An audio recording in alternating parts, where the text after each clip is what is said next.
राजनीतिको बदलिदो रङ यो विशेष संवाद श्रृङ्खलामा तपाईलाई हार्दिक स्वागत छ। म राजेन्द्र बानिया। खास गरी पछिल्लो दिनमा जो प्रकारको राजनीतिक घटनाक्रम विकास भएर गएको छ, यति बेला राजनीतिले यो प्रकारको मोड लिनु हुँदैन थियो। यति बेला सत्तारूढ दलका नेताहरूको दौडादौड कोभिडलाई कसरी यो सङ्क्रमणबाट नेपाललाई जोगाउने, पहिलो चरणबाट दोस्रो र दोस्रो चरणबाट तेस्रो चरणमा प्रवेश गरिसकेको कोभिड-19 को यो सङ्क्रमणलाई चौथो चरणमा जान नदिनका लागि र विश्वका अरू देशलाई पनि उदाहरणीय काम गरेर देखाउन सरकारप्रति आफ्नो दलले के प्रकारको सहयोग गरेको छ भन्ने विषयमा नेताहरूको दौडादौड हुनुपर्थ्यो।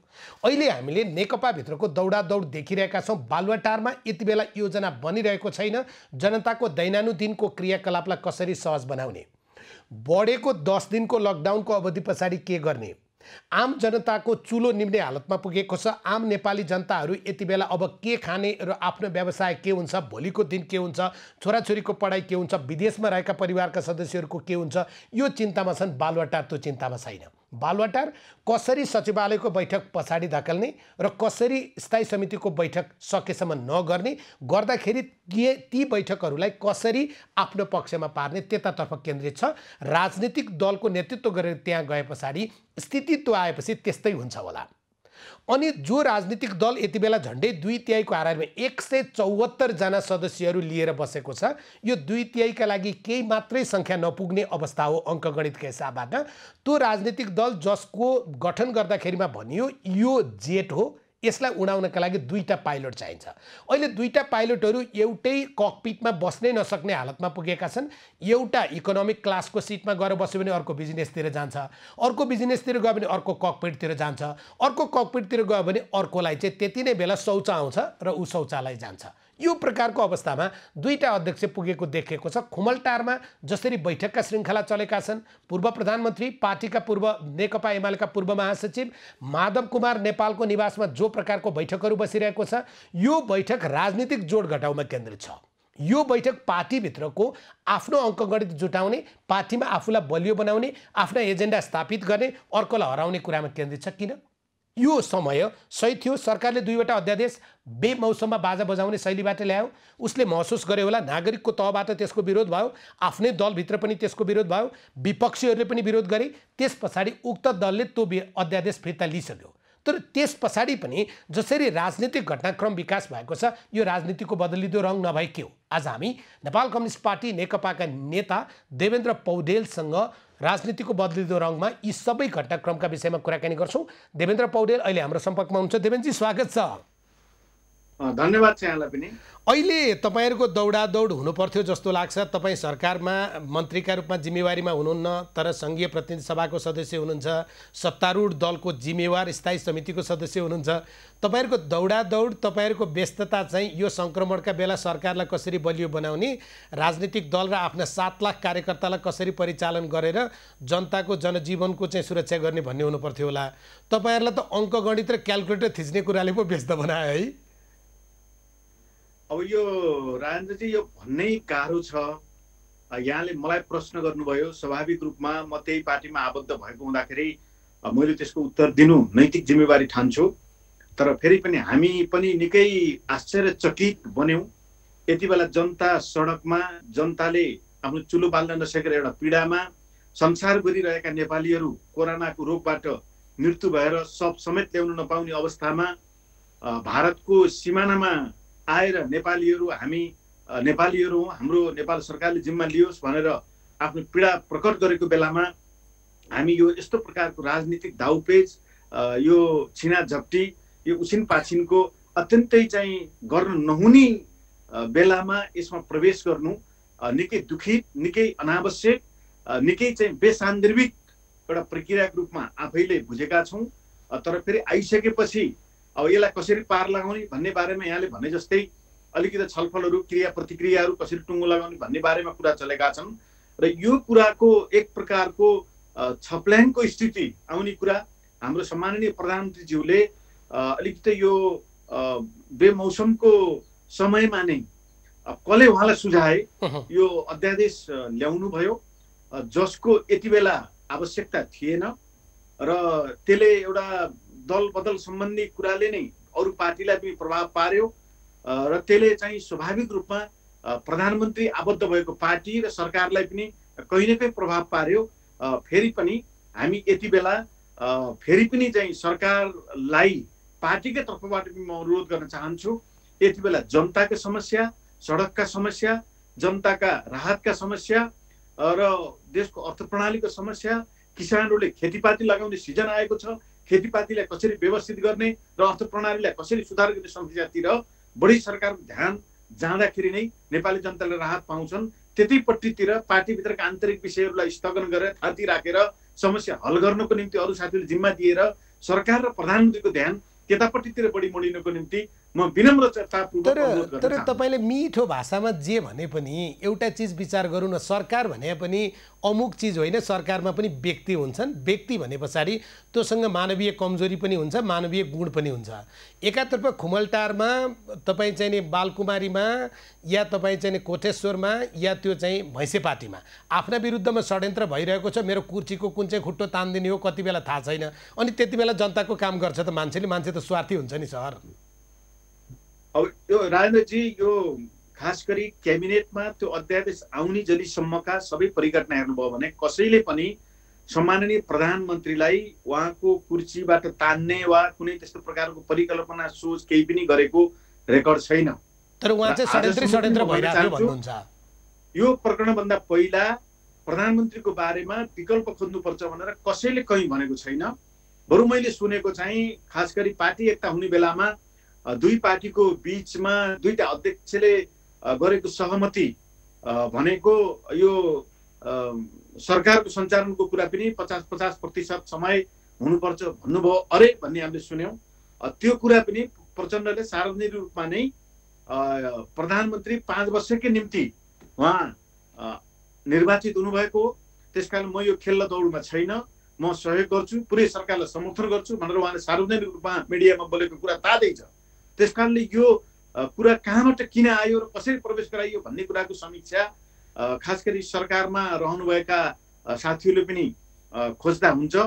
फेरि पनि आइसकेपछि समस्या हल गर्नको निम्ति हामीले प्रयत्न गर्ने कुरा गरेकै छौँ र यति बेला प्रधानमन्त्रीज्यूले पार्टीका अरू जिम्मेवार साथीहरूलाई पार्टीका समस्याहरू सुल्झाउनको निम्ति उहाँले चाहिँ जिम्मेवार साथीहरूलाई जिम्मेवारी दिएर सरकारको तर्फबाट जनताको समस्याहरू सम्बोधन गर्नको निम्ति सरकार छ, सरकारको प्रत्याभूति हामी दिलाउँछौँ, समस्या परेका जनतालाई हामी सम्बोधन गर्छौँ भन्नेतिर उहाँले बढी टाइम दिँदा वास्तवमा अलिकति जनताले राहतको महसुस गर्थे। तपाईले भने चाहिँ अहिले पार्टीभित्रको जो किचलो अर्थात् पार्टीभित्र जो प्रकारको समस्या देखिया छ त्यसको एउटा मात्रै कारण प्रधानमन्त्री पनि हटाउनुपर्छ, उहाँलाई परिआउँदा पार्टीको अध्यक्षबाट पनि हटाउन सकिन्छ भन्ने ठाउँमा पुग्नुको एउटा मात्रै कारण उहाँले फिर्ता लिएर गल्ती महसुस गरिसकेको अध्यादेश नै हो। अब यो हामीले कहीँ कतै पनि प्रधानमन्त्रीलाई हटाउने टेबल गरेका छैनौँ राजेन्द्रजी, यो भ्रम चाहिँ नहोस्। र हामीले चाहिँ स्थायी कमिटीको बैठक बोलाइयोस्, बैठकमा हाम्रा मतहरू राख्छौँ, सरकारको पनि त्यहाँ समीक्षा त्यहीँ गरौँला, हाम्रो मतहरू पनि त्यहीँ राखौँला। यो अध्यादेश चाहिँ समय सन्दर्भ भएन, यो फिर्ता लियोस् भनेर हामीले भनेका छौँ र अहिले पनि हाम्रो दृढ मत चाहिँ छ। भनेको यो तपाईहरुले बैठक बोलाउन हस्ताक्षरै संकलन गरे, आफ्नो अध्यक्षलाई बैठक बोलाउनका लागि हस्ताक्षरै संकलन गरेर बुझाउनु पर्ने हालत भने बुझिएन कुरा भने।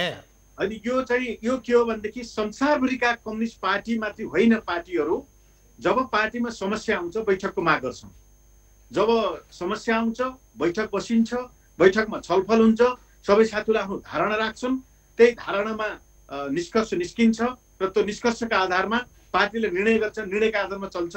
संसारभरिका दुनियाँभरिका पार्टी चल्ने प्रणाली। तपाईको कुरा नपत्याई मैले पत्याएको छैन भनेर म तपाईलाई अनादर गर्न चाहन्न, अनादर गर्दिनँ। तपाईसँग यति लामो समयदेखिको चिन्जान र तपाईसँगको राजनीतिक सङ्गतका हिसाबले पनि म तपाईँ गलत बोलिरहनु भएको छ भन्दिनँ क्या। तर तपाईँ आफै के भन्नुभएको छ, अध्यादेशभन्दा अगाडि पार्टीमा केही पनि समस्या थिएन, रामराज्य थियो। अध्यादेश आयो, अध्यादेश आए पछाडि हामीले लिखित रूपमा बैठक बोलाउनु पर्ने बाध्यता भयो, अध्यादेश फिर्ता भइसक्यो, अनि भित्र खिचडी पाकिरहेको कुरा बुझ्न सकिएन। अब अध्यादेश फिर्ता भयो, हामीले त्यसलाई स्वागत गरेका छौँ। प्रधानमन्त्रीज्यूले राम्रो कुरा गर्नुभयो, साथीहरूको देशभरि जनताको कतिपय प्रतिपक्षी पार्टीहरू पनि भावना बुझेर त्यसलाई फिर्ता दिएकोमा हामी स्वागत गरेका छौँ। त्यो एक कदम सकारात्मक विषय हो। तर फेरि पनि पार्टीका सामु आएका कतिपय प्रसङ्गहरूलाई हल गर्नको निम्ति सम्माननीय प्रधानमन्त्रीज्यू आफै पनि पार्टी अध्यक्ष र एउटा महत्त्वपूर्ण ठाउँमा हुनुहुन्छ। अहिले के प्रसङ्ग आछ पार्टीमा मैले अरूको बाहेक प्रश्न के आछ? महत्त्वपूर्ण ठाउँमा उहाँ भएको हुँदाखेरि अबको निकास दिने सरकारका बारेमा उठेका प्रश्नहरूको पनि निकास दिने, हामी सबैलाई त्यो निकासको निम्ति सहयोगी भूमिका निर्वाह गर्नको निम्ति अनुरोध गर्ने र हामीले उहाँलाई कहीँ कतै पनि हटाउने कुरा गरेका छैनौँ। कमिटीको बैठक नबसिकन कसैले टेबल गरेर तपाईँ हट्नु छोड्नु कसैले भनेको छैन। कार्यविभाजनको कुरा कोही कोही कमरेडले उठाउनु भएको होला, जस्तो माधवजीले मेरो पनि पार्टीमा ठोस भूमिका हुनु पर्यो भन्ने कुरा राख्नु भयो होला। हिजो दिनभरिको होमवर्कले उहाँले त्यो कुरा राख्नुभयो भन्ने हामीले सुन्यौँ। त्यो पनि उहाँको चाहिँ अध्यक्षको हैसियतले पार्टी समक्ष राख्ने उहाँको नैसर्गिक अधिकार हो। त्यसकारणले अहिले पनि हामी भन्न चाहन्छौँ छिटोभन्दा छिटो पार्टी कमिटीको बैठक बोलाएर सकेसम्म उहाँले तुरुन्तै आज भोलि नै सचिवालयको बैठक बस्ने, सचिवालयको बैठक बसेर स्थायी समितिको बैठक बोलाएर स्थायी समितिका साथीहरूले सुझाव लिएर पार्टीको एउटा निर्णय गर्दा हामीलाई पनि सजिलो हुन्छ। तपाईँले भन्नुभयो नि सरकारका समस्याका विषयमा पार्टीका समस्याका विषयमा आधिकारिक निकाय त त्यही हो। तपाईँहरू त विधानमा एउटा कुरा लेख्नुहुन्छ, गर्ने अर्को कुरा गर्नुहुन्छ। विधानमा त 3-3 महिनामा स्थायी समिति बस्नै पर्ने भन्ने छ। तपाईँहरू केन्द्रीय समितिको बैठकको कुरा गर्ने हो भने अहिलेसम्म जम्मा 2टा केन्द्रीय समिति भाषण होइन जो अवस्था लेखेको कुरा राजेन्द्रजी विधानमा लेखेको कुरा हामीले गरेका छौँ। होइन तपाईँहरूले मागेको कुरालाई वैधानिक भनिन भनेकै कुरा हामीले विधानभन्दा विपरीतको कुरा गरेका छैनौँ। कसैलाई पनि सोध्नु, दुनियाँभरिका पार्टीलाई सोध्नुहोस्, पार्टी कमिटीमा एउटा हैसियतमा भएका व्यक्तिहरूले पार्टी कमिटीमा आफ्नो कुरा राख्ने, पार्टीमा आफ्नो अपनत्व महसुस गर्ने, आफ्नो महत्त्वहरू आफ्नो धारणाहरू प्रकट गर्ने कुराको माग गर्छ, त्यो उसको चाहिँ नैसर्गिक अधिकार। तर माग मात्रै गर्नु भएन देवेनजी, माग मात्रै गर्नु भएन। तपाईँहरूले मागसँगै सञ्चार माध्यममा मागसँगै तपाईँहरूको गतिविधि कस्तो, तपाईँहरूको भने तपाईँलाई भने होइन है, 20 जना जो हस्ताक्षरकर्ता हुनुहुन्छ या अहिले खोमलटार र बालकुमारी जोड्ने काम गरिरहनु भएको छ, उहाँहरूको चाहिँ प्रस्तुति कस्तो रह्यो? पख स्थायी समिति आएपछि तिम्रो प्रधानमन्त्री पद पनि चट, तिम्रो पार्टी अध्यक्ष पद पनि चट, कति गर्छौ आलिमुवाली भनेर बाहिर चुनौती देशी मान्छेले बैठक बोलाउँछ भने। अब यो चाहिँ के हो भनेदेखि कमिटीको संस्थागत निर्णय नहुँदासम्म, राजेन्द्रजी म प्रश्न पार्न चाहन्छु, कमिटीको संस्थागत निर्णय नहुँदासम्म व्यक्तिले कि चुप लाएर बस्नु पर्यो कि बोल्दा चाहिँ आफ्नो धारणा व्यक्तिगत धारणा बोल्ने कुरा हुन्छ। मैले अहिले तपाईँसँग बोलेको कुरा पनि कमिटीको संस्थागत निर्णय भएको छैन। त्यही संस्थागत निर्णयको निम्ति हामीले माग गरेको। पार्टीको तपाईँ कोही पनि एकजना पार्टीको चाहिँ सिनियर नेतादेखि कार्यकर्ताले सोध्नुभयो भने तपाईँको पार्टीको यो अहिलेको विषयमा आधिकारिक निर्णय के हो भन्नुभयो भनेदेखि उसले निर्णय भन्न सक्दैन। उसले आफ्नो पक्षधरता आफ्नो विचार जे लाछ त्यही भन्ने हो। त्यसकारणले कुन साथीले आफूलाई के लागेछ भनेर बाहिर भनौँ भन्ने कुरा आधिकारिक हुँदैन राजेन्द्रजी। आधिकारिक हुनको निम्ति पार्टी कमिटीको औपचारिक बैठक, जसमा अन्तका बैठकहरू चाहिँ होमवर्क मात्रै हुन्थ्यो नि, गुटबन्दी भनौँ या होमवर्क भनौँ, जे भने पनि त्यो अन्त भएका छलफलहरू कुराकानीहरूको तात्विक अर्थ हुँदैन। निष्कर्ष निकाल्ने भनेको संस्थागत रूपमा पार्टीका 9 जना सचिवालय प्रधानमन्त्री सहितको बैठकले गरेको पार्टी कमिटीको बैठकले निकालेको निष्कर्षलाई पार्टीको आधिकारिक निर्णयको रूपमा हामीले मान्नुपर्छ। त्यही हो प्रचलित मान्यता। त्यो निर्णय नहुँदासम्म व्यक्तिले आफ्नो धारणा राख्छ, त्यो व्यक्तिले के धारणा राख्यो भन्ने कुरा मुख्य होइन। अहिले पनि चाहिँ हामी कसैले पनि केपी ओली हाम्रो पार्टीको तर्फबाट प्रस्तावित भएर प्रधानमन्त्री हुनुहुन्छ। हामी सबैले चाहिँ घोटालेको उहाँलाई हामीले अपमान गर्न चाहन्नौँ, तर पार्टीसम्म उठेका कतिपय समस्याहरूको निकास निकाल्नको निम्ति बैठक बोलाइयोस् भन्ने कुरा हामीले जायज माग्ने राखेका छौँ। होइन, दुईटा मध्ये एउटा बाटो तपाईँले रोज्नु पर्यो क्या देवेनजी, दुईटा मध्ये एउटा बाटो रोज्नुहोस् न। कि म जे कुरा भन्छु खाली राजनीतिक फेस सेभिङका लागि कुरा गरिरहेको छु भन्न पर्यो कि मनदेखिको कुरा बोल्नु पर्यो? त्यो त तपाईँसँग भएको छुट भयो, तपाईँको नैसर्गिक अधिकार भयो, म सम्मान गर्छु। तर तपाईँले यति धेरै कुरा भनिरहँदाखेरिमा अब तपाईँहरू प्रधानमन्त्री केपी ओलीलाई पार्टी अध्यक्ष र प्रधानमन्त्री दुवै रूपमा चाहिँ उहाँको शैलीले, उहाँका काम गर्ने चाहिँ जो तौर तरिकाले अब उहाँलाई मान्न सकिँदैन भन्ने ठाउँमा पुगेको यत्रो दृष्टान्त घाम झैँ देखिया छ, किन हत्केलाले छोपिरह भने? अब होइन, हत्केलाले छोपेकै छैनौँ। यिनी जति तपाईँले दृष्टान्तहरू पाउनुभयो तिनले औपचारिकता काहीँ पनि पाएका छैनन्, टेबल भएको छैन, अभ्यास भएको छ नि, गृहकार्य भएको छ नि। मैले यहाँलाई भन्दैछु अस्ति माधवजी के अरे हाम्रो वामदेवजीले चाहिँ के कुरो राख्नुभयो अरे भनेर बाहिर सार्वजनिक भयो। मैले त्यो रूपमा भने होइन, आफ्नो धारणा मैले राखेर निस्केँ भनेर उहाँले प्रेस नोट बाहिर लिखित हो कि होइन हामीले हेरेका छौँ। ल यो चाहिँ ठाउँमा बस्दा यो भयो अरे निर्णय, यो ठाउँमा बस्दा यो भयो अरे, यसले यो पाउने भयो अरे, गर्दा गर्दै कतिसम्म भनिएको छ भने अर्को क्याबिनेट चाहिँ तयार भयो अरे, अर्को क्याबिनेटको निम्ति चाहिँ भनेर पनि चाहिँ मन्त्रीहरूको नामै आयो नि। मलाई भन्न दिनुहोस्। र यो सबै कुरा चाहिँ साइडमा चलेका कुराहरूको कुनै तात्विक अर्थ हुँदैन। र यी सबै कुराको अभिव्यक्ति हुने केन्द्रित ठाउँ भनेको पार्टी कमिटीको बैठक। बैठकमा आफ्नो धारणा राखेर त्यसको निष्कर्ष नहुँदासम्म पार्टीले पार्टीको आकार लिँदैन। त्यसकारणले प्रधानमन्त्रीज्यूलाई मेरो व्यक्तिगत पनि अनुरोध छ, यो बैठक बोलाएर धारणा चाहिँ बुझ्नुहोस्। तपाईँलाई हामी सहयोग गर्न तयार छौँ। हामी चाहिँ तपाईँको विकल्पमा अर्को कुनैलाई केही गर्ने कुरा हामीले सोचेका पनि छैनौँ। तर बैठक नबोलाइकन मलाई यसो गर्छन् कि भनेर पहिले नै चाहिँ मनोवैज्ञानिक रूपमा सोचेर चाहिँ अर्कै कुरा गर्नु भनेको राम्रो कुरा होइन। देवेनजी फेरि पनि मैले सम्मानका साथ तपाईँलाई रोकेर सोधेँ क्या।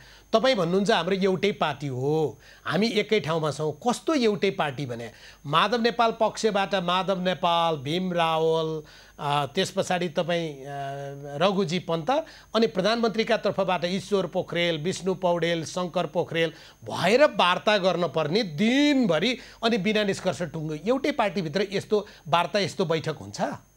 अब यो चाहिँ आवश्यकताले परिस्थितिले सिर्जना गरेको अवस्था हो। यो हुमरको रूपमा वार्ता होइन, यसलाई वार्ता भनेर अब मिडियाका साथीले भन्नुभयो होला। एउटै पार्टीभित्रको हुमरको रूपमा आजसम्म नेकपा एउटै छ। एउटै पार्टीको रूपमा विभिन्न प्रवृत्तिहरू छन्। यहाँले भने जस्तै चाहिँ पक्षधर्ताहरू, प्रवृत्तिहरू, धारणाहरू छन्। तिनै प्रवृत्तिहरू, पक्षधर्ताहरू, धारणाहरूलाई एकै ठाउँ प्रकट गर्दा राम्रो हुन्छ। त्यो एकै ठाउँ प्रकट गर्ने ठाउँ भनेको बैठक हो।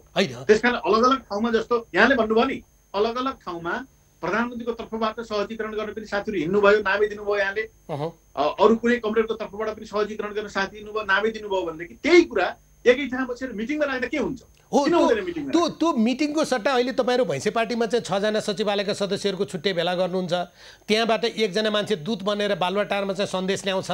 तपाईँ हुँदा राप्रपाको हिजो राप्रपाको एउटा नेताको घरमा विपक्षी दलको नेतासँग समेत तपाईँका नेताहरूले वार्ता बैठक गरेको, सरकार ढाल्नलाई षड्यन्त्र गरेको कुरा बाहिर आउँछ। थाहा छैन, यहाँले भन्नुभयो होला कोही विपक्षी राप्रपाका विपक्षी नेताहरूसित बैठक बसेको, मैले जानकारी पाएको छैन। यहाँले भने जस्तै चाहिँ भैँसे पार्टी भन्नुहोस् कि त्यसपछि कोटेश्वर भन्नुहोस् कि बालुवाटार भन्नुहोस् कि पार्टी अध्यक्ष र पार्टी नेताहरूले विभिन्न पक्षहरूलाई भेट्ने कुरा छ। र हिजो दिनभरि नै क्रस छलफलहरू भए, गुटगत मात्रै पनि भएको छैनन्।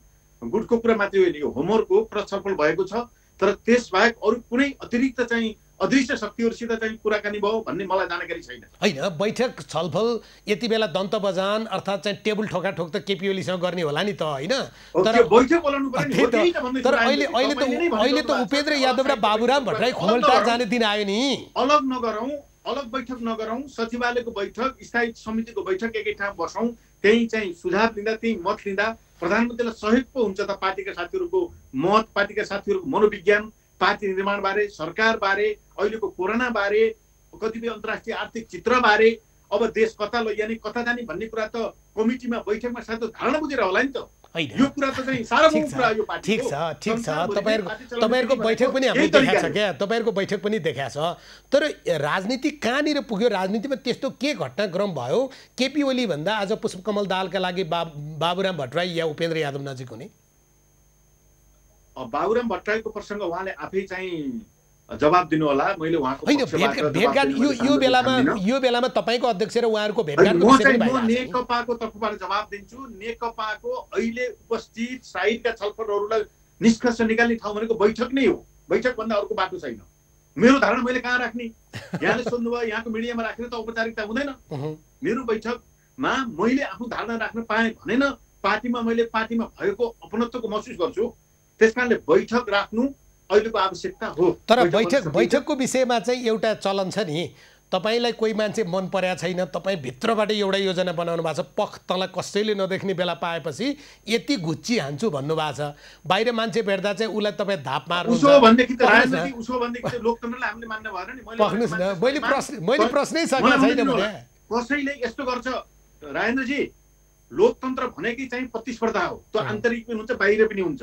बाहिर हामी लोकतन्त्र भन्छौँ, पार्टीभित्र जनवादी केन्द्रीयता भन्छौँ। जनवाद भनेको चाहिँ पार्टीभित्रको आन्तरिक छलफल हो। पार्टीमा कसैले पनि मत राख्न पाउन्न, कसैसित मत मिल्छ कि मिल्दैन भन्ने कुरामा उसको धारणा राख्नु पाउन्न भनेदेखि त पार्टीभित्र लोकतन्त्रको समाप्त भयो। यसलाई के भनिन्छ? मैले अर्को भाषा भन्न चाहन्न। यसलाई के भनिन्छ तपाईँ आफै परिभाषा गर्नु होला। मत राख्ने के भन्ने? अधिनायकवाद भन्ने कि निरङ्कुशता भन्ने कि धारणा राख्छ कि भनेर हामीले सोध्छौँ भनेदेखि त पार्टीभित्रको आन्तरिक जनवादको मृत्यु भयो भनेर हामीले बुझ्नुपर्छ। होइन, मैले प्रश्नै सक्न पाएको थिइनँ, तपाईँले प्रश्न बुझ्नुभयो। हुन त यत्र धेरै अन्तर्वार्ता गर्नुभएको छ, हामीले प्रश्न सोध्न मुख खोल्दा तपाईँहरूले कुरो बुझ्नुहुन्छ, ठिकै छ। मैले भने चाहिँ पार्टी बैठक उहाँलाई कस्तो भएको छ होला भने यिनीहरूले बाहिर बाहिर त मलाई अहिले मालिस लगाइरहेछन्, जब कोठाभित्र गए पछाडि त ढोका थुनेर कुट्छन् होइन। त्योभन्दा अगाडि नै मैले सुरक्षित अवतरण गर्न परेन त। अब यो चाहिँ कस्तो भने अब यो पार्टी कमिटीमा सम्माननीय प्रधानमन्त्रीसँगै चाहिँ लामो समय काम गरेर आउनुभएका साथीहरूले त्यस्तो चाहिँ विवेक गुमाएर कुरा गर्छन् होला। आजसम्म सँगै सहकारी गर्नुभएको छैन भने के बैठकमा गएपछि उहाँको राजीनामा मागिँदैन? अस्वाभाविक रूपमा यहाँले भने जस्तै चाहिँ थुनेर कुनै त्यस्तो चाहिँ गर्छन् होला। सँगै एउटै पार्टीमा प्रतिस्पर्धा गरेर धेरै पटक महाधिवेशन गरेर कहिले उहाँ जित्नुभयो, कहिले उहाँले अरू साथीहरूलाई जिताउनु भयो, कहिले उहाँलाई थोरै मतले चाहिँ आफ्नो मत राखेर आउनुभयो। मैले बुझे अनुसार त झन् पूर्व एमाले नेतृत्व लामो चाहिँ श्रृङ्खला पार गरेर आएको पृष्ठभूमि भएको पार्टी हो। निकै मतान्तरको बीचबाट कहिले झलनाथजी अध्यक्ष हुनुभयो, कहिले माधव नेपालजी अध्यक्ष हुनुभयो, कहिले पछिल्लो चरणमा केपीजी अध्यक्ष भएर आउनुभयो, सँगै आउनु भएको छ। त्यस कारणले यो चाहिँ खालि यो मनको बाघले चाहिँ दिएको डर र यो पार्टी कमिटीलाई संस्थागततिर लिएर जाने भन्दा पनि डरले यसलाई चाहिँ अर्को कतै दुर्घटनातिर लिएर जाने प्रक्रिया हो कि यस्ता प्रकारका कुराहरू नगर्न प्रधानमन्त्रीज्यूलाई उक्साहट नलाइदिनको निम्ति हामी पनि प्रष्ट रूपमा सार्वजनिक रूपमा भन्न चाहन्छौँ। बैठकमा विवेक प्रयोग हुन्छ, मलाई भन्न दिनुहोस्, बैठकमा विचार प्रयोग हुन्छ, बैठकमा विवेक प्रयोग हुन्छ, बैठकमा मानवीयता, मानवीय दृष्टिकोण, पार्टीका आधारभूत मूल्य मान्यता स्थापित मान्यताहरू नै प्रयोग भएर आफ्नो मतहरू प्रकट हुन्छ। ल मानौ तपाईँले तपाईँको व्यक्तिगत धारणा बोल्ने हो, आजसम्म पार्टी बैठक नहुँदासम्म तपाईँले बोलेका कुरा व्यक्तिगतै भए। तपाईँले स्थायी समितिको बैठकमा प्रधानमन्त्री र पार्टी अध्यक्ष केपी ओलीको राजीनामा माग्नुहुन्न? यो अहिले मलाई चाहिँ नसोध्नुहोस्, मेरो व्यक्तिगत धारणा हुन्छ र पार्टीमा आफ्ना मत राख्नको निम्ति मैले पार्टी कमिटीको संस्थाको बैठकको माग गर्छु र मेरो धारणा मैले त्यही राख्छु। अहिले तयारी चाहिँ त्यो होइन, तपाईँको डायरीमा तपाईँले लेखेको एजेन्डा चाहिँ त्यही होइन? बिल्कुल त्यो भ्रम नहुनको निम्ति, त्यो भ्रममा नपर्नको निम्ति र पार्टी कमिटीप्रति, जनताप्रति, पार्टीको संस्थागत निर्णयप्रति हामी कोही पनि विश्वस्त छौँ भनेदेखि त्यसबाट भाग्ने, त्यसबाट डराउने, त्यसबाट चाहिँ चिप्लिने र अर्को तरिकाले विकल्प खोज्ने कुरा कुनै पनि चाहिँ सिनियर नेताहरूले गर्नु हुँदैन। आजसम्मको कम्युनिस्ट पार्टी नेपालमा पुष्पलाले स्थापित गरेको कम्युनिस्ट पार्टीमा आजसम्म यो भएको छैन। हुनेहरू के हो भनेदेखि बैठक फेस गर्ने, आफ्नो धारणा राख्ने, साथीहरूलाई चाहिँ तर्कद्वारा कन्भिन्स गर्ने र आफ्नो पक्षधरता पार्टीमा चाहिँ प्रकट गर्नको निम्ति सशक्त रूपमा भूमिका निर्वाह गर्ने, यही तरिका होला नि त पार्टीको तरिका। पार्टीको तरिका भने त त्यो मात्रै होइन नि। तपाईँले भनेको संस्थागत धारणा भनेको त पार्टीको मौजुदा जो बैठक बसेको समिति हुन्छ त्यसको बहुमतले एउटा निर्णय गर्छ, त्यो निर्णयलाई सबैले मानेर जाने होला। त्यसो हुँदा त केपी ओली अहिले बहुमतमा हुनुहुन्न, उहाँहरूलाई त तपाईँहरूले पेल्ने नै हाल्नु अवस्था। बहुमत केपी ओलीजी अल्पमत हुँदा पनि त केपी ओलीजी सिद्धिनु भएन नि राजेन्द्रजी। केपी ओलीले कुनै महाधिवेशनमा पराजित हुँदा, चुनावमा पनि पराजित हुँदा पनि त उहाँ राजनीतिमा सशक्त भएर अहिले प्रधानमन्त्री भएर पार्टीको अध्यक्ष भएर आउनुभयो नि। अल्पमत र बहुमत भनेको त पार्टीमा सँगै जाने कुरा हो। पार्टीको त जीवन हो, त लाइफ हो। पार्टीमा मत हुन्छ, मतान्तर हुन्छ, बहुमत हुन्छ, अल्पमत हुन्छ, धारणाहरू हुन्छन्, त्यही नै पार्टीको जीवन हो। अल्पमतलाई सत्ता दिँदैन नि, अल्पमतलाई सत्ता दिन्छ र अल्पमत हुन्छ कि बहुमत हुन्छ कि भन्ने कुरा होइन। पार्टी कमिटीको बैठक राख्ने, बहुमत भयो भने बहुमतका साथीहरूले पनि विवेक प्रयोग गर्लान् नि त। कुनै इस्युमा अहिले उही पनि चाहिँ कुनै राजनीति स्थापित प्रकट भएको छैन, कुनै दीर्घकालीन प्रकारको वैचारिक कुरा छैन। हामी एउटै विचारमा छौँ, एउटै उद्देश्यमा छौँ। कतिपय इस्युहरूमा छलफल होला, त्यहाँ पनि विवेक प्रयोग होला, त्यहाँ पनि अलि साथीहरूले धारणा प्रकट गर्लान्। केपी ओलीजीलाई बिरामी हुनुहुन्छ, सहानुभूति प्रकट होला। त्यस कारण यस्ता प्रकारको अनुमान गरेर हामीले चाहिँ यत्रो सिङ्गो पार्टीलाई चाहिँ एउटा विग्रहतिर लिएर जाने काम कसैले पनि गर्नु हुँदैन। तर तपाईँले भने जस्तै हो, तपाईँहरू विचारमा एक हुनुहुन्छ, तपाईँहरूको विचारमा त झगडै छैन, किनभने विचार महाधिवेशनबाट त्यसलाई चाहिँ ठोस बनाएर लैजाने होला महाधिवेशन गर्नु भए पनि छैन। अहिले यस्तो बेलामा सत्ताको जोड घटाउ, प्रधानमन्त्री परिवर्तन गर्ने कि मुख्यमन्त्री परिवर्तन गर्ने कि या एक व्यक्ति एक पद बनाउने कि भनेर जो छलफल तपाईँले अनौपचारिक तहमा गरेको बाहिर आएछ, यसले त बुर्जुवा पार्टी नै हो रहेछ कम्युनिस्ट पार्टी भन्ने त प्रमाणितै गरेको छ नि। अब यो छलफल चाहिँ सुरु कहाँबाट भयो बुझ्नु होला। यो छलफल चाहिँ सुरु नै जहाँबाट भएको छ त्यहीँबाट सम्हाल्नुपर्छ भन्ने यहाँ छु म। बालबाटार यो चाहिँ अहिले सबैले भनेदेखि राजेन्द्रजी मलाई व्यक्ति रूपमा सुन्नुभयो भनेदेखि यो प्रकरण आउने बेलासम्म मैले बोलेका एक ठाउँ पनि हेर्नु, सरकारको पक्षमा प्रधानमन्त्रीको पक्षमा बोलेको छु र सबै सांसदहरू बोलेका छन्। यो कोरोनाको बेलामा सरकारले गरेको कामको प्रभावकारी रूपमा हामीले प्लिड गरेका छौँ, सार्वजनिक रूपमा प्लिड गरेका छौँ, जनताको बिचमा प्लिड गरेका छौँ, सरकारले गरेको कामको पक्षमा हामी बोलेका छौँ। तर अब सिर्जना चाहिँ बेठिक तरिकाले यो अलिकति चाहिँ परिस्थिति भइसकेपछि परिस्थिति सम्हाल्नको निम्ति पार्टीका जिम्मेवार साथीहरूले के हुन्छ भनेर अलिअलि चाहिँ साइडमा छलफल गर्नु र सबैले चाहिँ बैठकको माग गर्नुभएको छ। मैले बुझे अनुसार सचिवालयका साथीहरूले सचिवालयको बैठकको माग गर्नुभएको छ, स्थायी समितिका साथीहरूले स्थायी समितिको बैठकको माग गर्नुभएको छ। यो बैठकको माग गर्दा बित्तिकै व्यङ्ग्यै चाहिँ निर्णय गरेर हटाउँदै भनेर आतंकित नहुनको निम्ति म अनुरोध गर्न चाहन्छु। तर तपाईँले एउटा शब्द भन्नुभएको थियो, तपाईँलाई चित्त नदुखोस्, नेकपा एमालेमा चाहिँ लामो समयदेखि लोकतान्त्रिक अभ्यास थियो। उहाँहरू त लड्दै लड्दै आत हो नि, 15 वर्ष माधव नेपाल महासचिव हुनुभयो, झलनाथ महासचिव अध्यक्ष हुनुभयो, फेरि केपी ओली हुनुभयो, उहाँहरूमा त त्यो लोकतान्त्रिक अभ्यास होला नि भनेर तपाईँले प्रश्न गर्दै गर्दा या त्यो उहाँहरूप्रति सम्मान गर्दै गर्दा उहाँहरू चाहिँ निर्मल पानी हुनुहुन्थ्यो, त्यो पनि अमृत जस्तो। माओवादी चाहिँ त्यहाँ विष भएर घोलियो, त्यो भएर जम्मै यो चाहिँ छरपष्ट भएको भनेर पूर्व एमालेका मान्छेहरूले त्यसो पो भन्न थालेका छन्। अब यो पनि चाहिँ इतिहासले समीक्षा गर्ला। माओवादी पनि धेरै पटक उहाँहरूसित सहकार्य गरेको छ, सरकारमा सहकार्य गरेको छ, इतिहासमा सहकार्य गरेको छ, जनयुद्ध र जनआन्दोलनको बेलामा पनि सहकार्य गरेका छन्। त्यसकारणले यो बिटुलो पक्ष हो भनेदेखि त अर्कै बहसतिर जान्छ। म बिल्कुल चाहिँ माओवादी मिसिएर पार्टी बिग्रियो, उहाँहरूले भनेकै त्यही हो। तपाईँलाई चित्त नदुखोस्, उहाँहरूले भनेकै माओवादी मिसिए पछाडि हाम्रो पार्टी बिग्रियो भन्नुभएको छ। मलाई भन्न दिनुहोस् राजेन्द्रजी, यहाँहरू जस्तो परिपक्व मिडियाका साथीहरूले देशलाई अलिकति चाहिँ भावनात्मक चाहिँ आवेगतिर हुल्ने गरी यस प्रकारका कुरा नगरिदिँदा राम्रो हुन्छ। आम पार्टी पङ्क्तिले एकता चाहेको छ। अहिले अस्ति भर्खरको कुरा म पुनः स्मरण गराउन चाहन्छु। माधव नेपालजी महाधिवेशनमा अल्पमत पर्नुभयो। आज माधव नेपालजी एउटा पोजिसन सहित पार्टीमा सक्रिय हुनुहुन्छ। माधव नेपालजीको सम्पूर्ण चाहिँ राजनीतिक जीवन समाप्त भयो त्यहाँ गणित प्रयोग हुँदाखेरि। यस्तो त हुँदैन, यस्तो चाहिँ व्यवस्था त पार्टीमा त छैन। र अहिले हामीले बनाएको प्रतिवेदनमा, विधानमा, नियमावलीमा पनि यो व्यवस्था छैन। त्यसकारणले पार्टीमा मत प्रकट हुँदा बित्तिकै सबै पदहरू सबै जिम्मेवारी छोडेर चाहिँ पत्तासाप भइन्छ कि भन्ने कुरा चाहिँ कल्पित एउटा मनोगत चाहिँ विश्लेषण बाहेक केही पनि होइन। तपाईँको पार्टी अध्यक्षलाई तपाईँले यति वरिष्ठ पत्रकारले यस्ता प्रश्न नगर्दै हुन्थ्यो भन्दै गर्दा म जनताका प्रश्न सोध्छु, मनमा उठेका प्रश्नहरू सोध्छु, तपाईँले त्यसैले जवाफ दिनुहुन्छ मलाई थाहा छ। अहिले मानिसहरूको प्रश्न चाहिँ पुष्पकमल दाहालको काम भनेकै, उहाँ संस्था हो, मैले व्यक्तिको कुरा गरेको छैन। पुष्पकमल दाहाल भन्ने एउटा संस्थाको कामै हिजो माओवादी हुँदा पनि बाबुराम, मोहन वैद्य या बादलको बिचको समीकरणलाई तलमाथि गरेर आफू जहिले पनि त्यो शब्द उहाँले नै प्रयोग गरेको शब्द हो भाले, उहाँले चाहिँ शक्तिखोरमा प्रयोग गरेका शब्द हो भाले भन्ने। आज पनि फेरि पूर्व एमालेहरूसँग लडाभाँती गराएर आफू भाले भन्ने, यो अस्थिरता निम्त्याउने काम चाहिँ उहाँको चाहिँ रणनीति हो। यस्तो आरोप नलगाएको भए हुन्थ्यो नि होइन त्यति सिनियर नेतालाई। यो गलत हो। यो चाहिँ किन गलत हो भनेदेखि अब आरोप त कसैले लगाउन सक्छ रिस उठिसकेपछि।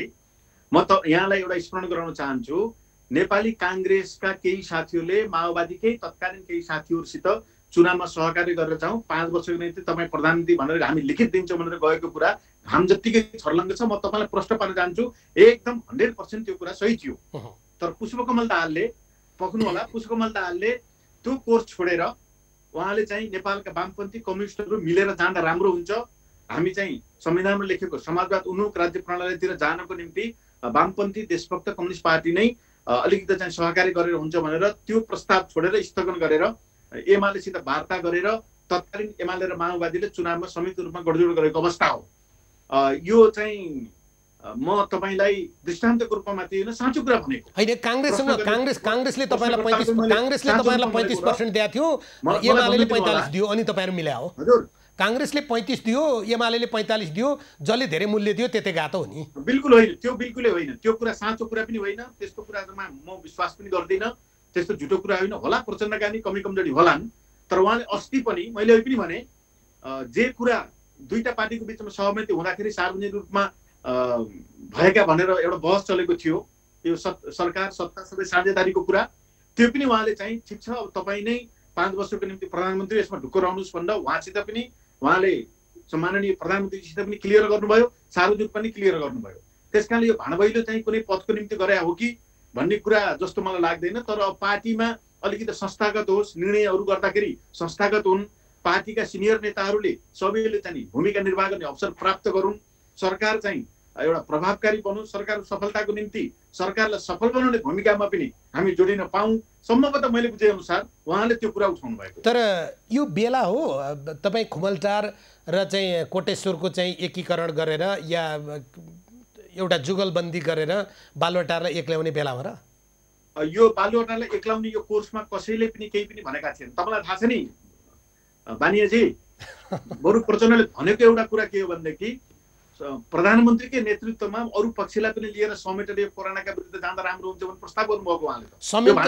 उहाँले संयन्त्र बनाउँदा राम्रो हुन्छ। यो भाणबैले सिर्जना गरेको चाहिँ पुष्पकमलजीले तरङ्गको ढुङ्गा हानेर के अरे पोखरी ढुङ्गा हानेर तरङ्ग सिर्जना गरे होइन। अहिले यो भाणबैले कसले गरे हो त?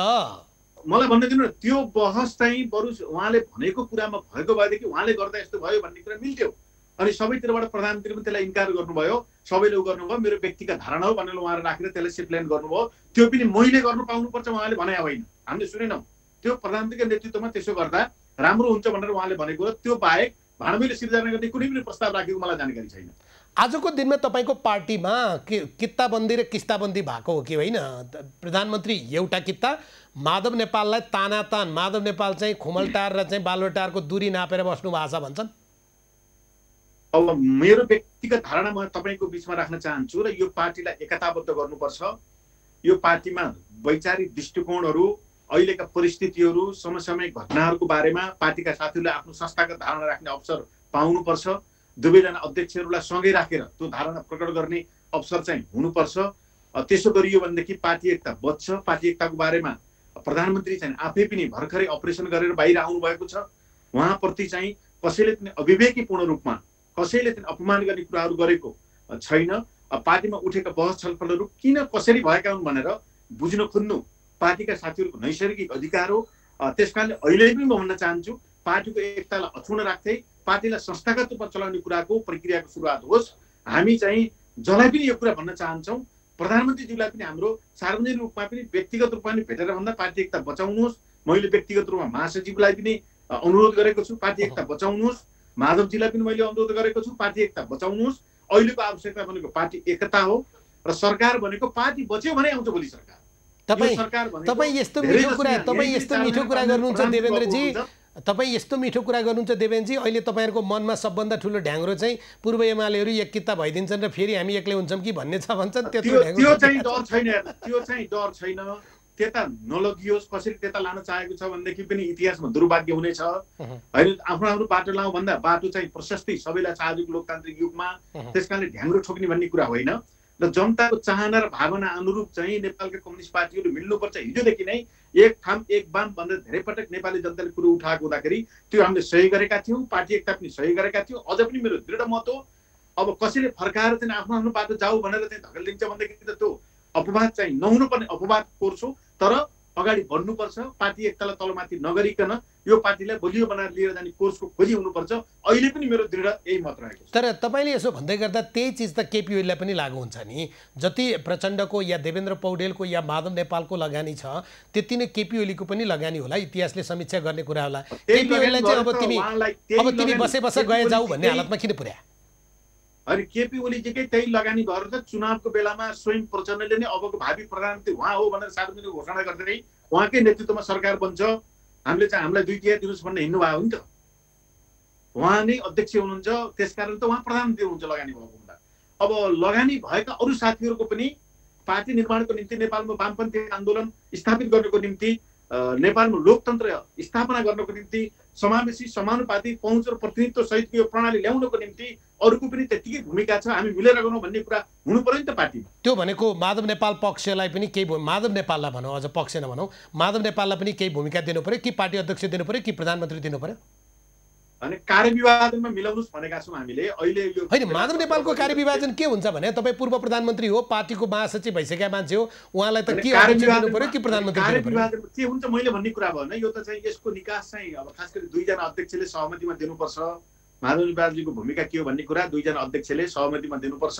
2 जना अध्यक्षको सहमति भएन भनेदेखि चाहिँ 9 जना सचिवालयका साथीहरू बसेर त्यहाँ विहङ्गम छलफल गरेर कसले के भूमिका जाने भन्ने कुरा उहाँहरूले चाहिँ त्यहाँ प्रकट गर्नुपर्छ। मैले बुझेअनुसार माधव नेपालजीले पनि यो बिचमा आएर रडाको चाहिँ मच्याउने सोचमा हुनुहुन्छ जस्तो मलाई लाग्दैन। उहाँ पनि प्रधानमन्त्री पनि भएको, अध्यक्ष पनि भएको, पार्टीमा लामो भूमिका भएको एउटा वरिष्ठ चाहिँ नेता भएको हुँदाखेरि उहाँले पनि यो बेलामा पार्टी एकतालाई बचाउनुको निम्ति के भूमिका निर्वाह गर्नुपर्छ भन्ने कुरा दिमागमा खेलाइरहनु भएको छ भन्ने कुरा मैले बुझ्छु। अब चाहिँ कम्तीमा पनि एक व्यक्ति एक पद अर्थात् एक जिम्मेवारी एक व्यक्ति भन्दा तलमाथि चाहिँ अबको बैठकले हुन दिँदैन। अब यो चाहिँ मैले बुझेअनुसार माधवजीले अलिक बढी चाहिँ पहिलेदेखि नै उठाउनु भएको पार्टी पद्धतिमा विधिमा चलाउँ, सिनियर साथीहरूलाई जिम्मेवारी दिउँ र सकेसम्म चाहिँ सबैले जिम्मेवारी पाउने गरी पार्टीमा संस्थागत गरौँ भन्ने कुरा अलिकति बढी उहाँले जोड दिएर उठाउने गर्नुभएको छ। त्यो आजको अहिले अप्ठ्यारो परेर राखेको उहाँको मत होइन। कतिपय चाहिँ मुख्यमन्त्रीहरूको बारेमा उहाँले नोट अफ डिसिसन लेख्नु भएको छ, कतिपय चाहिँ पार्टीलाई संस्थागत गर्ने बारेमा नोट अफ डिसिसन लेख्नु भएको छ, कतिपय बेलामा दुवैजना अध्यक्षले सहमति भएर ल्याएका कुराहरूमा पनि उहाँले नोट अफ डिसिसन लेखेका दृष्टान्तहरू पार्टीमा छन्। तर फेरि पनि उहाँले त पार्टी पद्धति अनुशासन मानेरै बसिरहनु भएको छ नि त। वामदेव गौतमलाई राष्ट्रिय सभामा ल्याउने जो निर्णय सचिवालयले गरेको थियो 15 मिनटमा नै आफै बसेर गरेको निर्णय अध्यक्षले उल्टाइदिनु भयो, प्रधानमन्त्रीले उल्टाइदिनु भयो, यो पनि एउटा कारण थियो आज नेकपा यो हालतमा आउनुको। अब त्यो चाहिँ पार्टीले त्यही त मैले भनिसकेँ, संस्थागत निर्णय गर्न पार्टीले पाउनुपर्छ। त्यो त मैले बुझेअनुसार माइनेट पनि भएको स्वयं सम्माननीय प्रधानमन्त्रीज्यूकै उपस्थितिमा उहाँकै निवासमा प्रधानमन्त्री निवासमा भएको निर्णय हो त्यो। त्यो निर्णयलाई संस्थागत निर्णयको रूपमा हामीले मानेका छौँ। अब कार्यान्वयन गर्ने नगर्ने कुरा त अब सरकारको कुरा हो, प्रधानमन्त्रीज्यूको कुरा हो। उहाँले गर्नु भएन। जस्तै दुईटा दृष्टान्त देवेनजी तपाईँलाई सजिलो हुन्छ, दुईटा दृष्टान्त हेर्नुहोस् न त्यहाँनिर। मलाई राख्न दिनुहोस्। प्रधानमन्त्रीजीले यो बारेमा के मत राख्नुभयो भन्दा प्रधानमन्त्री पनि ल ठिक छ तपाईँ सबै साथीहरूले भनिसकेपछि मेरो पनि सहमति छ भनेर हामी सबै नभइजनाको चाहिँ संस्थागत निर्णय हो भनेर हामीले सुनेको।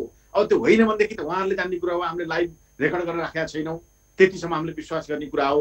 त्यसकारणले त्यो कार्यान्वयन किन भएन भन्ने त्यतिकै पेन्डिङ गरेर बसिरहेको छु। हो, त्यहीँनिर मैले तपाईँलाई सोध्न खोजेको, उहाँ स्वास्थ्यका हिसाबबाट आज पनि स्वास्थ्य लाभ गरिरहनु भएको छ, मुलुकको प्रधानमन्त्री हो, उहाँको शीघ्र स्वास्थ्य लाभ होस्, उहाँ लामो उमेर बाँच्नुहोस् हामी कामना गर्न चाहन्छौँ, त्यो तपाईँको पनि कामना हो होइन। तर उहाँ जति बेला मृगौला पुनः प्रत्यारोपण गर्नका लागि बेडमा गएर सुत्नु भएको थियो, प्रधानमन्त्री बिनै अर्थमन्त्रीले तपाईँ चाहिँ शपथ लिनुभयो, त्यो चाहिँ भ्याइयो। तर वामदेव गौतमलाई राष्ट्रिय सभामा ल्याउने 9 जनाको सर्वसम्मतिको निर्णय चाहिँ कार्यान्वयन भएन।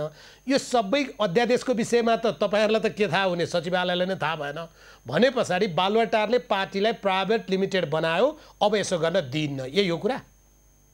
अब मैले बुझेअनुसार पार्टीकै नेतृत्वमा पहलमा हामी चुनावमा जाने गर्छौँ, चुनावमा मत प्रकट हुन्छ, मत प्रकट भएपछि दल बन्छ, संसदीय दल बन्छ, संसदीय दलले प्रधानमन्त्री चुन्छ, प्रधानमन्त्री चुनेर चाहिँ सरकारमा गइसकेपछि प्रधानमन्त्रीको नेतृत्व भइसकेपछि पनि पार्टीमा सरकारले गर्ने कामहरूको बारेमा छलफल हुन्छ, समीक्षा हुन्छ। संसारभरिको दलीय प्रणालीमा यसरी नै चल्ने गरेको छ। अब मिलो मिलेन भन्ने कुरा यहाँ लिएर चाहिँ आम नेपाली जनताले समीक्षा गर्ने कुरा।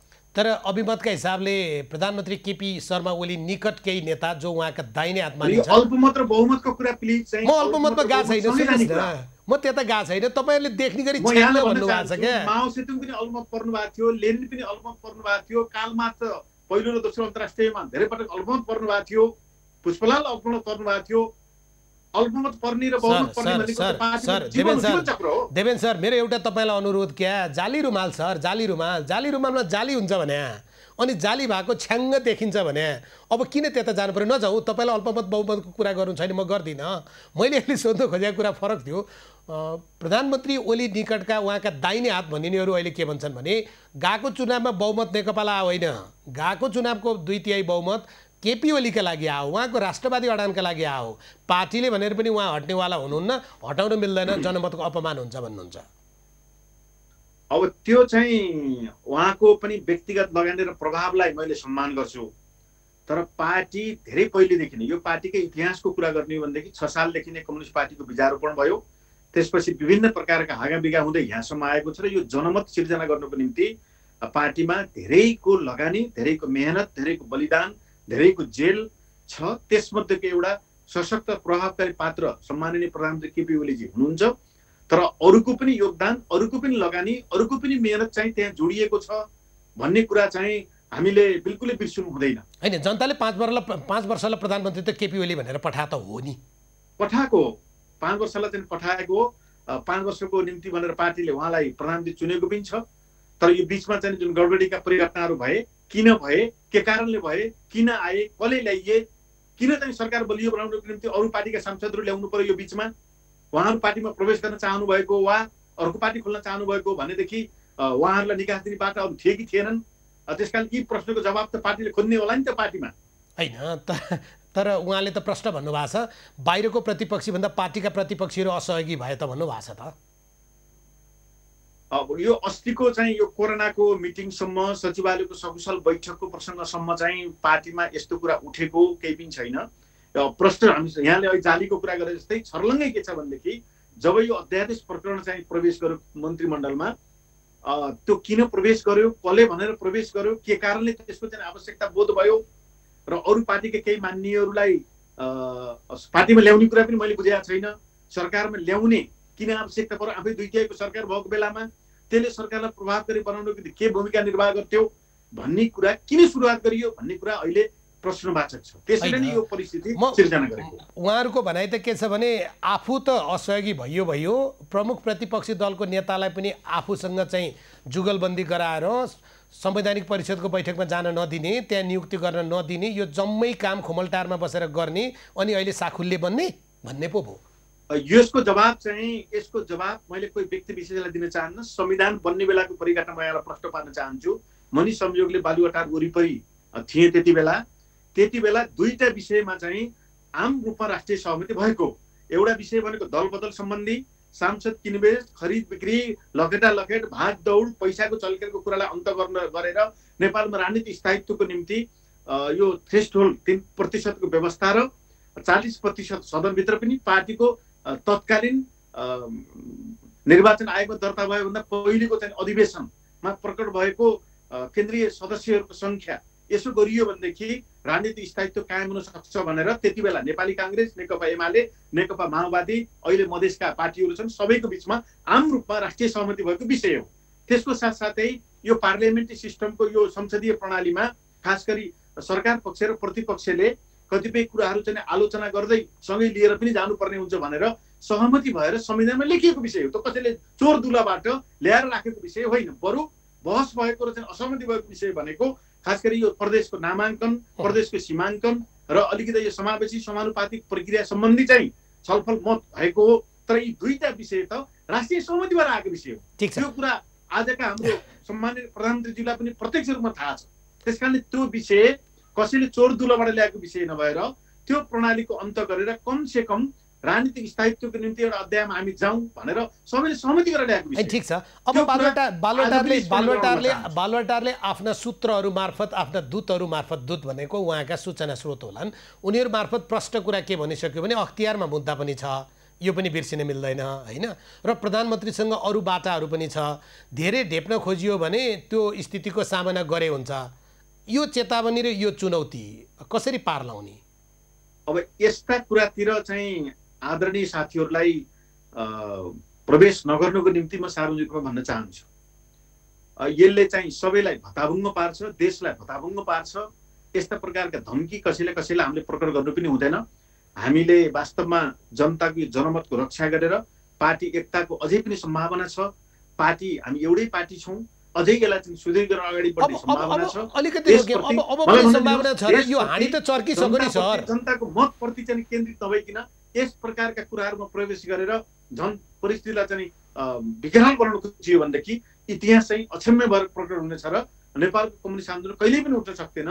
कसैले पनि जानमा अनजानमा यस प्रकारका भड्काउपूर्ण गतिविधि र अशोभनीय क्रियाकलाप, अमानवीय प्रकारका क्रियाकलाप नगर्न म सबै पक्षलाई अनुरोध गर्न चाहन्छु। भनेको तपाईँको सुप्रिमोको या अरू कसैको मुद्दा अख्तियारमा छ, लडाकुको विषयको बाबुराम भट्टराईले त बारम्बार आरोप पनि लाउनु भएको थियो, त्यति बेला त्यो कुरा गर्दा चाहिँ अमानवीय हुन्छ?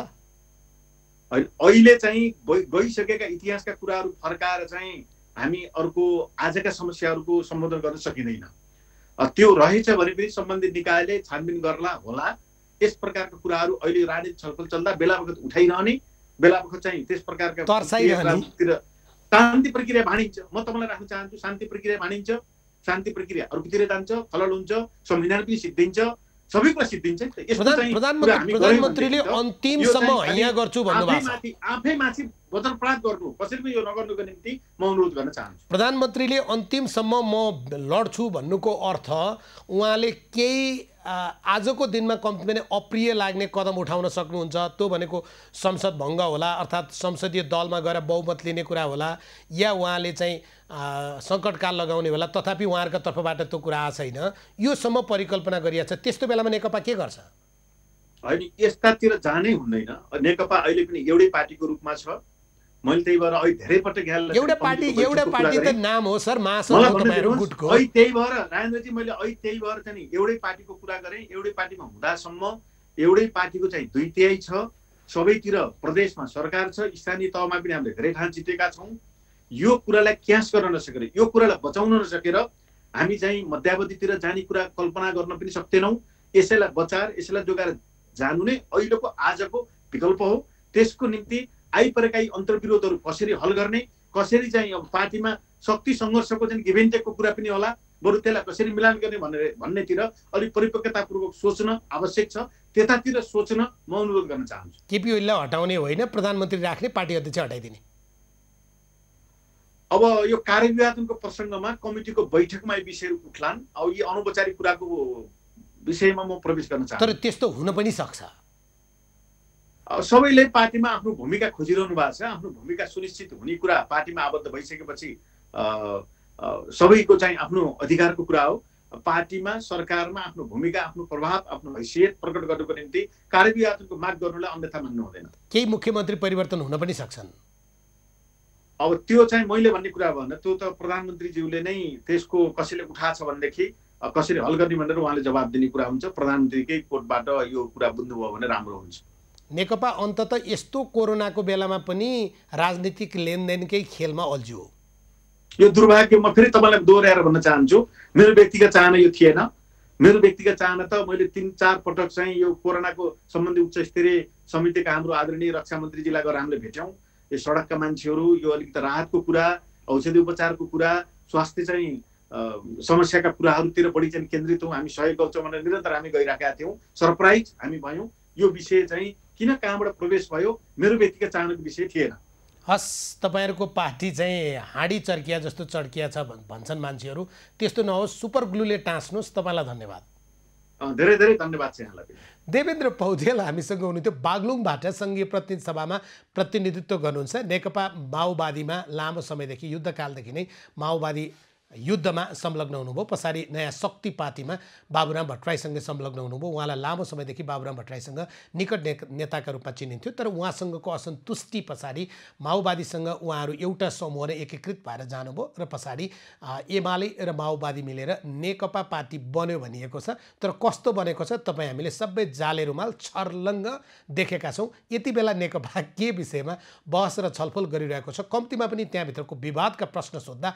हामीलाई पनि मिठो र निको लागेको छैन तर धर्म सञ्चार कर्मको पुरा गर्नुपर्छ हामीले ती विषय राखेका छौँ राजनीतिको बदलिदो रङ आजका लागि सकिन्छ म राजेन्द्र बानिया पनि बिदा माग्छु खबरभित्रको खबरका लागि हेर्दै रहनुहोला एबी न्युज खबर नमस्कार